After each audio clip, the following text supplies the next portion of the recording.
qaysi o'g'il bola uy oyapti hozir? Otasini uyida turibdi, lekin qizlar onamga qaytib bora olmayman, uy olishim kerak. Uy olishga harakat qilyapti. Ayollarni o'sishga qanaqadir maqsad bor.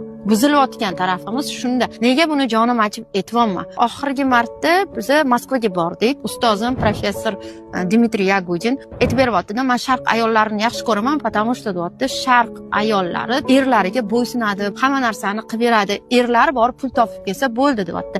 Lekin oxirgi paytga kelib deyapti, men Qozog'istonda borib 6 oy yashab keldim. Buzilish ketyapti, chunki sizlarda ham erkaklar o'sha deyapti, ayollarning mas'uliyatini bo'yniga olmayapti va ayollar o'zini o'zi eplaydigan bo'lib ketyapti.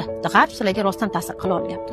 Hamma narsasi nimani hisobiga? Bizda noto'g'ri tarbiyani hisobiga, o'g'il bolalarni boshimizga ko'tarib mamlaqa qilib, qizlarni ko'chaga chiqarib qo'ygansiz. Qiz bola institutini o'zi to'lash kerak. O'zi institutga kirish kerak. Kirsa o'qiydi, kirmasa o'qimaydi. O'g'il bola pulga kirgiziladi. Qanaqa mas'uliyat bo'ladi o'g'il bolada unda? Qiz bola ishonchni oqlash kerak. Qiz bola хороший девочка bo'lish kerak. Qiz bolaga yuklangan vazifalar shu qadar ko'pki, qiz bola zo'r bo'lib ketyapti.